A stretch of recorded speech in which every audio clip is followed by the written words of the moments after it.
지난주 목요일 날 우리 블레싱 분들과 함께 가을 소풍을 다녀왔습니다.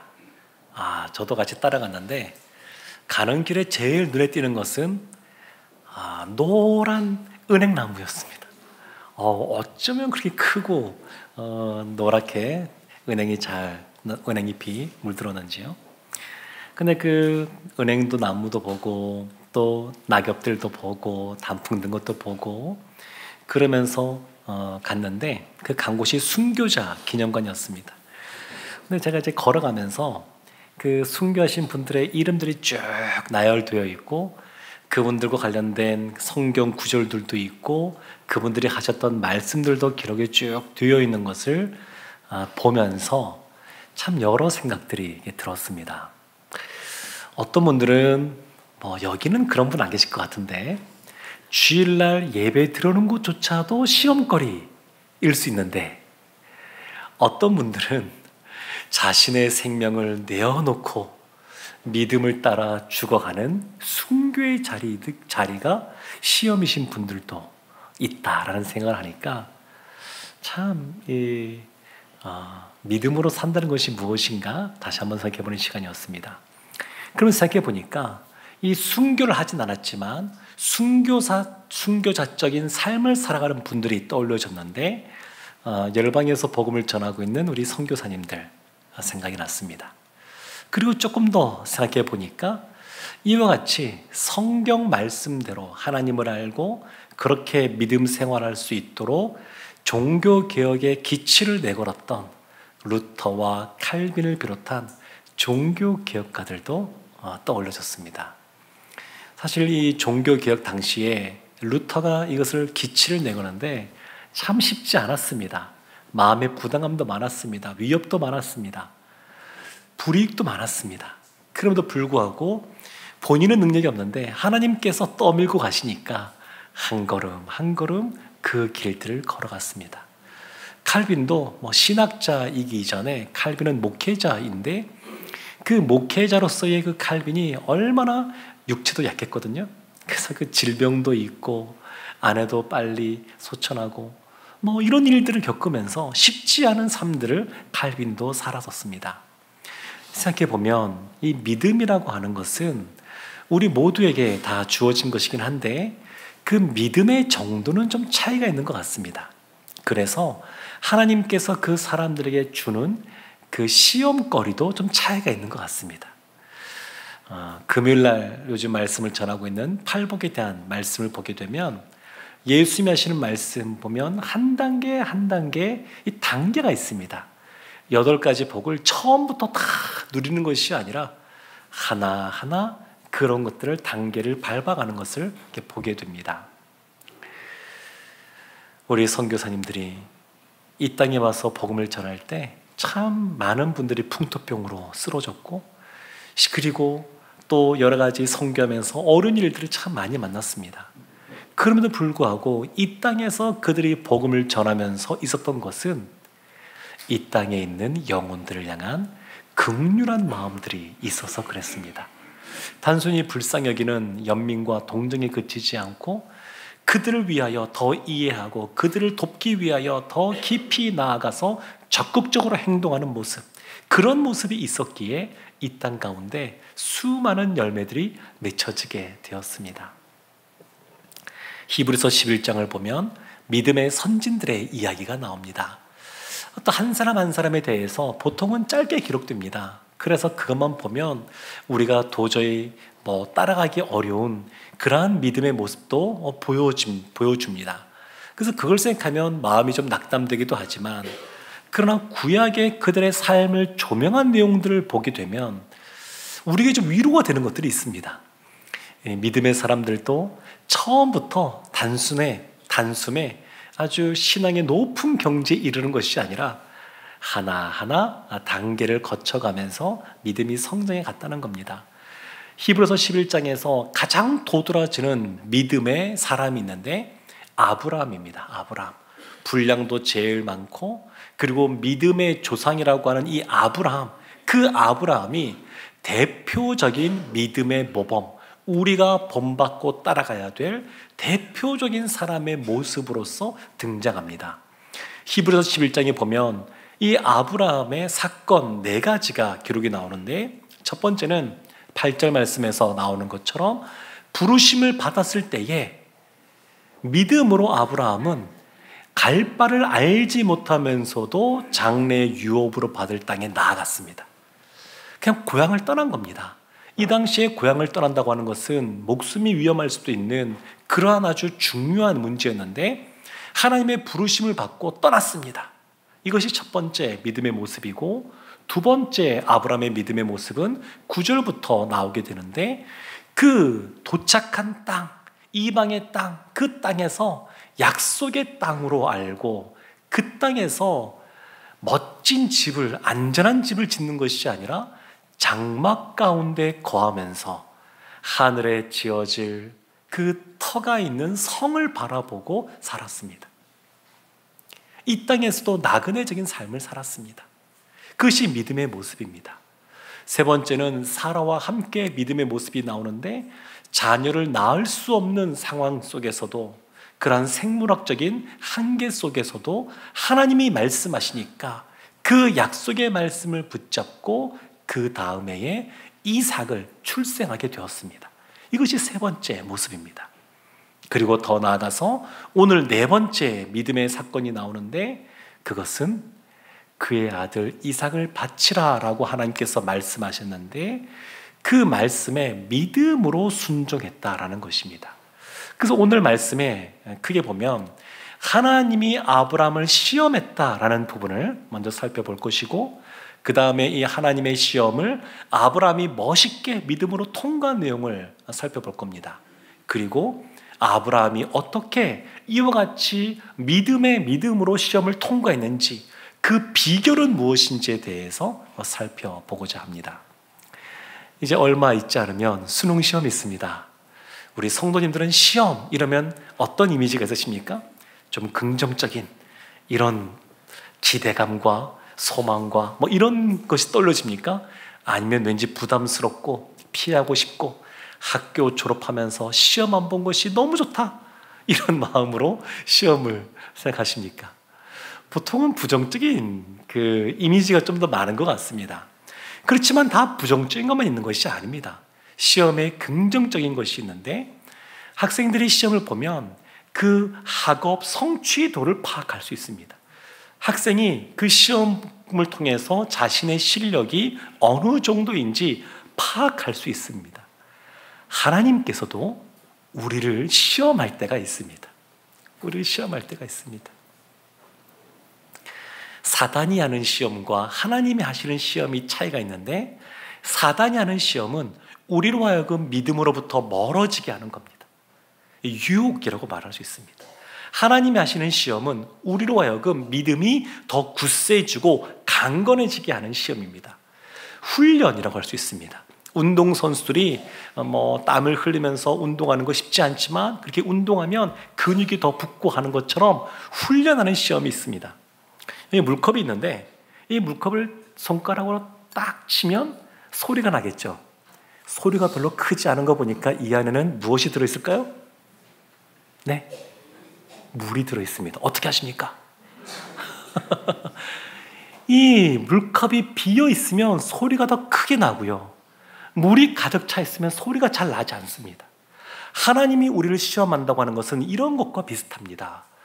우리도 우리의 믿음을 잘 모를 때가 있는데, 하나님이 주신 이 시험을 통과하다 보게 되면 우리의 믿음 없음에 대하여 깨달을 수도 있고, 우리가 믿음으로 하나님 앞에 잘 반응하고 있다는 것을 깨달을 수도 있습니다. 하나님이 지금 아브라함을 시험하고 계십니다. 언뜻 생각하면 하나님이 이삭을 바치라 이 말을 이해하기가 어렵습니다. 이방 우상 중에서 몰렉이라고 하는 그런 신을 섬기는 사람들은 인신공양이라 그래서 자신의 자녀를 불 가운데 지나가게도 하고 하는 그런 걸 행합니다. 근데 하나님은 모세에게 주신 율법에도 보면 이렇게 사람을 드리는 것에 대해서 금지하고 있습니다. 하나님이 그런 것을 좋아하지 않고 싫어하십니다.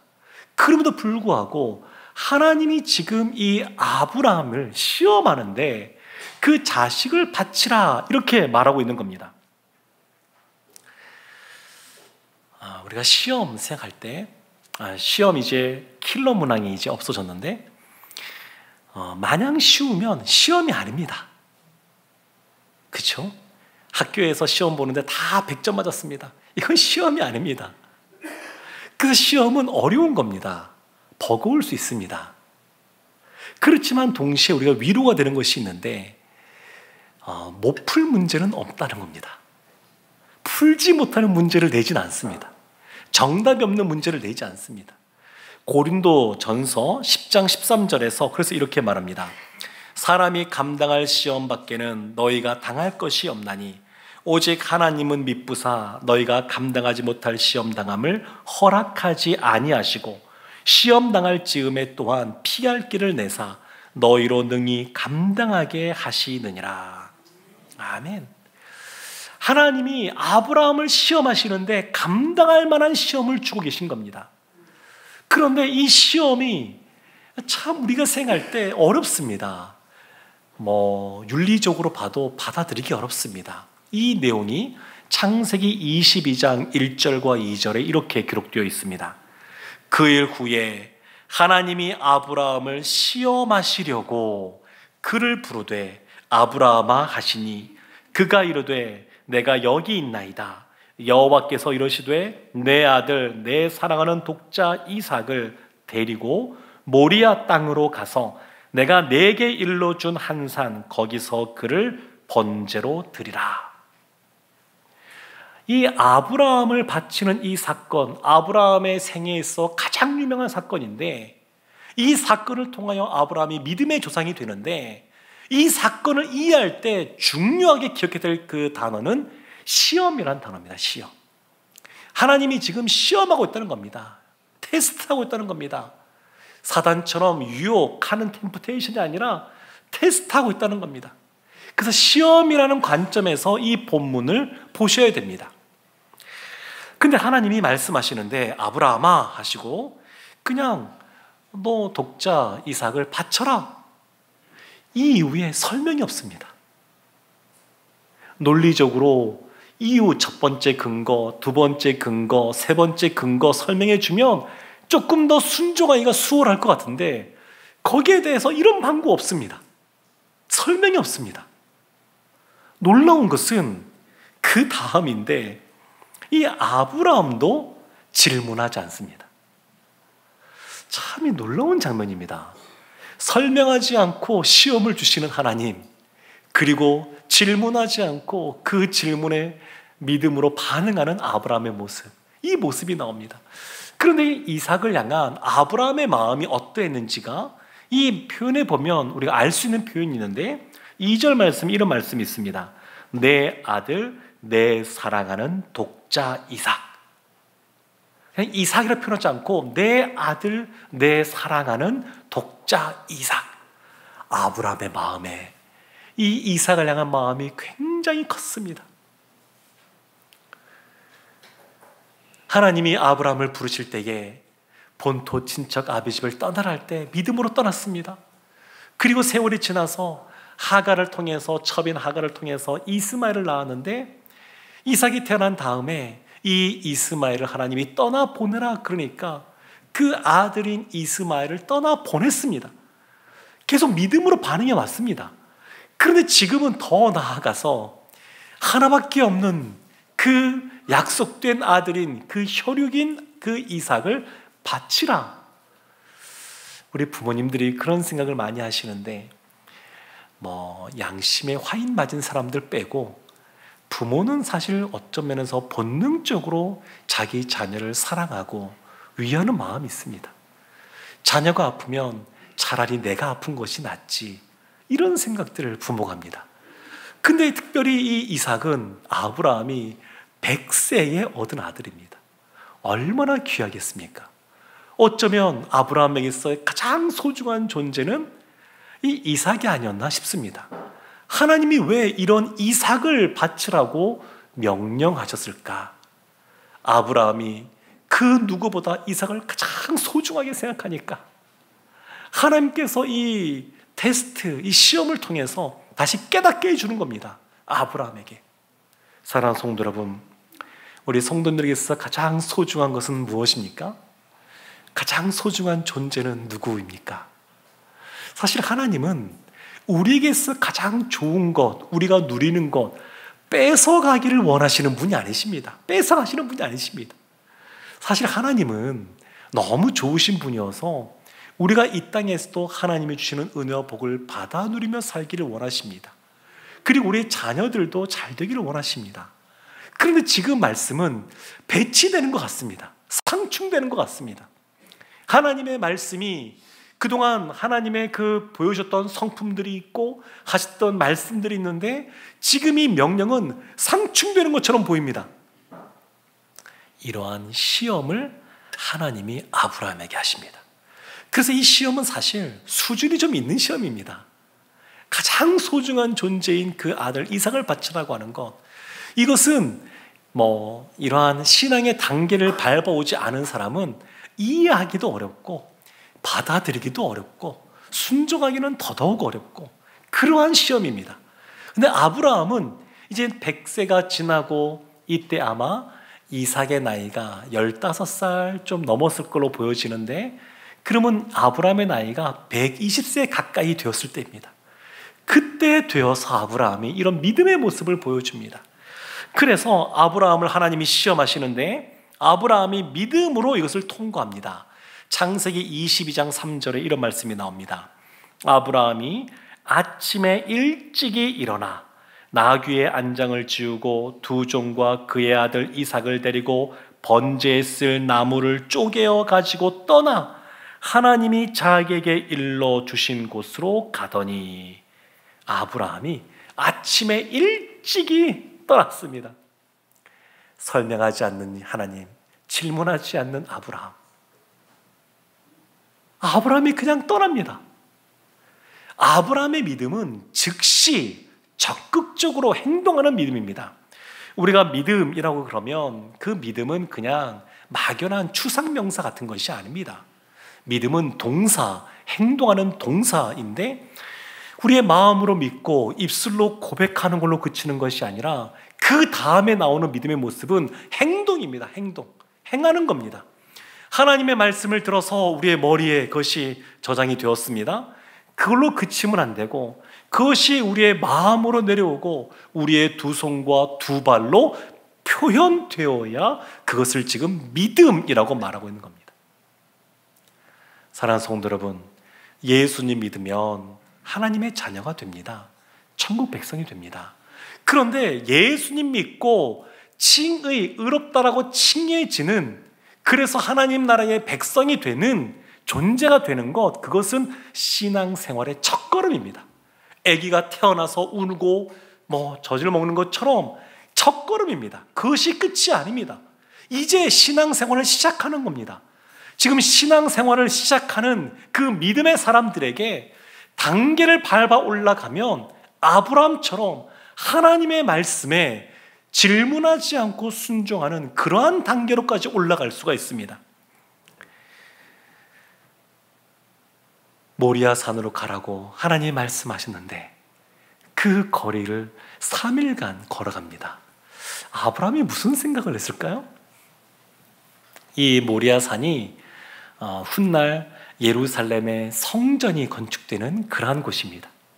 아브라함이 제단을 쌓았던 그곳에 성전이 건축되는데 그 산에 있는 높은 곳입니다. 거리는 70km 정도 떨어져 있는 곳이지만 좀 험하고 길이 그러다 보니까 3일 길을 올라갑니다.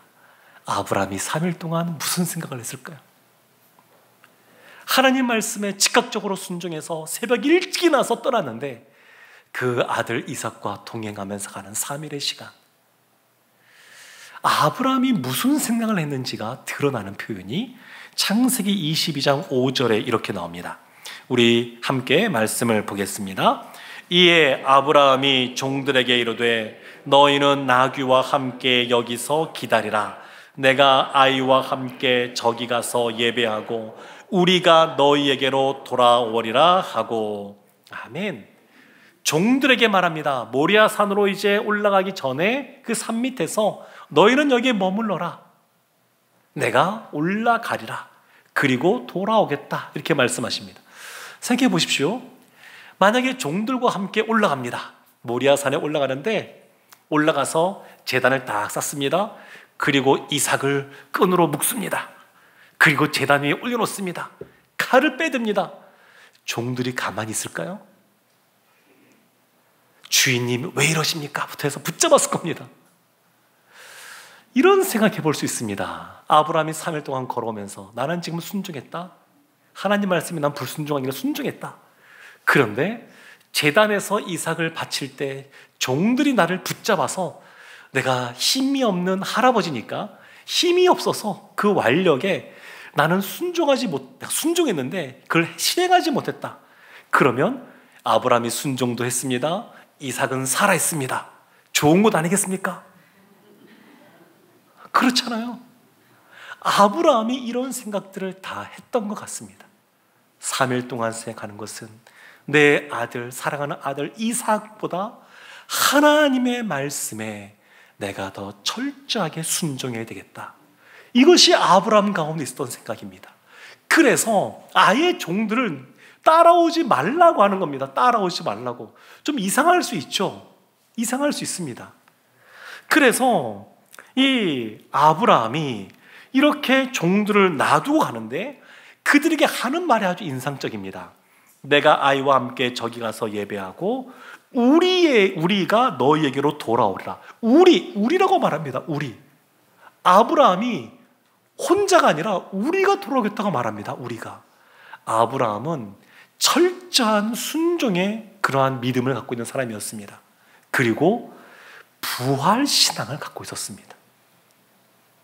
하나님께서 다시 살려주실 것이라고 하는 믿음이 있었습니다. 그래서 우리가 돌아오리라 이렇게 말을 하는 겁니다. 이삭도 좀 이상했던 것 같습니다. 창세기 22장 7절 8절 말씀 이렇게 나옵니다. 이삭이 그 아버지 아브라함에게 말하여 이르되 내 아버지여 하니 그가 이르되 내 아들아 내가 여기 있노라. 이삭이 이르되 불과 나무는 있거니와 번제할 어린 양은 어디 있나이까. 아브라함이 이르되 내 아들아 번제할 어린 양은 하나님이 자기를 위하여 친히 준비하시리라 하고 두 사람이 함께 나아가서. 이삭도 이상한 거죠. 아니 번제를 드린다고 하는데 재물이 없으니까. 근데 이 아브라함의 말이 참 절묘하다고 해야 될까요? 아브라함의 믿음을 볼 수 있는데 번제할 어린 양은 하나님이 자기를 위하여 친히 준비하시리라. 그리고 실제로 아브라함이 이삭을 죽이려고 칼을 딱 들었는데 천사가 만류합니다. 아브라함아 아브라함아 급하게 부르시고, 그리고 그 이후에 보게 해주신 것이 뭐냐면 수풀에 걸려있는 수댕 한 마리를 보게 해주십니다. 그래서 아브라함이 그 땅의 이름을 여호와께서 준비하셨다라는 뜻의 여호와 이레라고 이름을 짓습니다. 사랑하는 성도 여러분, 하나님은 시험하시는데 아브라함이 철저한 즉각적인 행동하는 믿음으로 그 시험을 통과합니다. 어떻게 아브라함이 이렇게 통과할 수 있었을까? 그 비결이 오늘 본문에 나오는데 우리 한 번 더 히브리서 11장 17절부터 19절 말씀을 함께 합독하겠습니다. 아브라함은 시험을 받을 때에 믿음으로 이삭을 드렸으니 그는 약속들을 받은 자로 돼 그 외아들을 드렸느니라. 그에게 이미 말씀하시기를 내 자손이라 칭할 자는 이삭으로 말미암으리라 하셨으니 그가 하나님이 능히 이삭을 죽은 자 가운데서 다시 살리실 줄로 생각한지라. 비유컨대 그를 죽은 자 가운데서 도로 받은 것이니라. 아멘. 히브리서 기자는 아브라함을 뭐라고 표현하냐면 17절 하반절에 그는 약속들을 받은 자다. 하나님의 약속을 받은 자라고 말합니다. 하나님의 약속, 하나님이 주신 약속이 뭐냐? 18절에 보면 내 자손이라 칭할 자는 이삭으로 말미암으리라. 하나님께서 아브라함에게 보여주신 비전, 꿈이 있습니다. 그것은 뭐냐면 너의 자손이 하늘의 뭇별처럼 바닷가의 모래알처럼 많아지게 될 것이라고 하는 그런 말씀, 약속의 말씀을 주셨습니다. 그런데 그 약속의 말씀을 아브라함이 기억하고 있는 겁니다. 창세기 21장 12절에서는 하나님이 다시 한 번 더 아브라함에게 이런 말씀하십니다. 하나님이 아브라함에게 이르시되 내 아이나 내 여종으로 말미암아 근심하지 말고 사라가 내게 이른 말을 다 들으라. 이삭에게서 나는 자라야 내 씨라 부를 것임이니라. 이스마엘을 떠나보낼 때 이스마엘의 씨는 씨가 아닌 이삭을 통해서 하나님이 약속하신 것이 성취될 것이라고 말씀하셨습니다. 아브라함이 기억하는 겁니다. 믿음의 사람들은 하나님이 하신 약속의 말씀을 잘 기억해야 됩니다. 하나님은 약속을 성취하시는 분이시기에 아브라함은 그것을 믿었습니다. 하나님이 지금까지 자기를 부르시고 자기에게 행하신 것을 보면 자신의 그러한 허물 때문에 여러 가지 어려움에 처할 때에도 하나님이 책망하기보다 품어주시고 다시 돌이켜주시고 하나님의 성품이 어떠한지를 아브라함이 깨달아 알고 있습니다. 그런데 그 하나님께서 도저히 이해할 수 없는 자식을 바치라라고 할 때에 하나님의 약속은 반드시 성취된다는 것을 믿고 내가 다 이해하고 알 수는 없지만 하나님께서 이 일을 행하실 것을 믿고 믿음으로 나아갔습니다. 이 약속의 말씀을 기억했다는 것, 이것이 믿음으로 행한 첫 번째 비결입니다. 두 번째가 그 19절 말씀에 보면 그가 하나님이 능히 이삭을 죽은 자 가운데서 다시 살리실 줄로 생각한지라. 다시 이삭을 살릴 걸 믿었습니다. 아브라함은 하나님이 능치 못할 일이 없는 분이라는 것을 믿었습니다.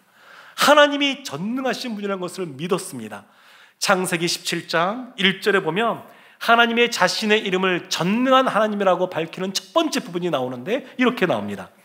아브라함이 99세 때에 여호와께서 아브라함에게 나타나서 그에게 이르시되 나는 전능한 하나님이라. 너는 내 앞에서 행하여 완전하라. 아멘. 하나님이 전능한 하나님이라고 자신을 밝히고 있습니다. 이삭도 사라도 나이가 많아서 자녀를 생산할 수 없는 불가능한 상황이 되었음에도 불구하고 하나님은 나는 전능한 하나님이다. 그렇게 말씀하셨습니다. 그래서 그 전능하신 하나님이 그 나이 많은 할머니 할아버지인 아브라함과 이삭이 자녀를 낳게 하시는 것을 아브라함이 경험하면서 하나님의 그 전능하심을 더 굳세게 믿는 사람이 되었습니다. 표현을 보면 19절 끝에 그 중간에 생각한지라 이렇게 나오면 생각한지라. 믿음 생활은 덮어놓고 믿는 것이 아닙니다. 믿음은 생각하는 겁니다. 하나님이 우리 주신 지성을 사용하는 겁니다. 묻지도 않고 따지지도 않고 덮어놓고 맹목적으로 믿는 것이 믿음이 아닙니다. 아브라함이 생각한 것은 뭐냐면 하나님의 그 약속하심, 약속한 것을 반드시 성취하심, 그리고 그 하나님의 능력이 제한 없는 전능하심, 이걸 믿었습니다. 그래서 아들이 죽게 되었을 때에 어떻게 살리실지 그 방법은 모르지만 하나님은 반드시 이 이삭의 씨를 통하여 하늘의 뭇별보다 바닷가의 모래알보다 더 많은 자손을 줄 것을 믿었습니다. 그래서 행한 겁니다. 아무 이유 없이 그냥 생각 없이 한 것 아니고 하나님의 약속의 말씀, 하나님의 성품을 믿고 이와 같이 행한 겁니다. 우리는 훗날 성경을 쭉 그 이후에 보게 되면 왜 하나님이 아브라함에게 이삭을 제단에 바치라고 말씀하셨는지를 알 수 있습니다. 이삭을 제단에 바치는 모습, 나중에 하나님의 독생자 예수 그리스도가 이 땅에 오셔서 십자가에 제물로 드려지는 모습을 미리 보여주는 겁니다. 아브라함이 이삭이 부활할 것을 믿었는데 이 부활신앙은 예수님의 부활로 연결되어지게 됩니다. 아브라함은 이해하기 어려웠습니다. 이해를 못합니다. 왜 이걸 바치라고 하는지. 그렇지만 하나님의 계획은 이 모든 시험들을 통하여 아브라함의 믿음을 더 굳세게 할 뿐만 아니라 그래서 믿음의 조상으로 삼았을 뿐만 아니라 훗날 우리가 이 사건을 통하여 예수 그리스도의 십자가와 부활을 묵상할 수 있도록 바라볼 수 있도록 하나님께서 큰 그림 속에서 이와 같은 것을 행하셨습니다. 사랑하는 성도 여러분, 하나님은 우리가 신앙생활에 갈 때 아브라함의 이런 믿음의 모습으로 살아가기를 원하십니다. 처음부터 달릴 수는 없습니다. 사람에 따라서 이제 기는 사람이 있고 걸어가는 사람이 있고, 그렇지만 어떤 사람은 뛰어가는 사람도 있습니다. 아브라함이 시간이 지나갈수록 믿음이 이렇게 성장해 가고 성숙해져 가는 것처럼 우리의 믿음도 그렇게 되기를 원합니다. 아브라함에게서 가장 소중하다고 생각했던 이삭, 그렇지만 하나님은 가장 소중한 존재는 하나님 그분이라고 하는 것을 알려주고 있습니다. 그리고 하나님은 하나님의 가장 소중한 존재인 독생자 예수 그리스도를 우리 가운데 허락해 주셨습니다. 하나님은 하나님이 우리의 삶에 가장 소중한 분, 우리의 삶에 가장 우선순위에 있는 분, 우리의 삶의 근거가 되시는 분, 그러한 분이 되기를 원하십니다. 이삭을 생각해 보면 이삭도 참 이런 아버지의 모습을 보았습니다. 마음에 상처가 생길 수도 있죠. 그런데 히브리서 말씀을 보면 9절 말씀에 보면 약속의 땅에서 하나님이 주신 동일한 유업을 받아서 아브라함, 이삭, 야곱이 장막 가운데 거했습니다. 더 나은 본향을 사모했습니다. 이삭이 아브라함 같은 삶을 살았습니다. 아버지 아브라함이 그런 믿음의 삶을 살아가니까 인간적으로 생각하면 아버지에게 배신감과 그리고 관계가 깨어지고 멀어지고 가정이 깨어질 만한 그런 사건 아니겠습니까? 근데 결과적으로 보면 그것이 아니라 이삭도 그의 손자인 야곱도 믿음의 삶을 살아갑니다. 사랑하는 성도 여러분, 우리도 하나님의 말씀에 아브라함처럼 믿음으로 행동하는 신앙을 보이고 우리의 다음 세대, 우리의 자손들, 또 우리의 손자들도 믿음의 삶을 살아가는 은혜가 있기를 주님의 이름으로 축원합니다. 아멘. 기도하겠습니다. 하나님, 아브라함이 하나님의 시험을 믿음으로 멋있게 통과한 것처럼 저희도 약속의 말씀 붙잡고 하나님의 신실하심에 의지하여 우리 가운데 주어진 시험과 어려움들을 넉넉히 감당하고 승리하게 하여 주옵소서. 예수님의 이름으로 기도합니다. 아멘.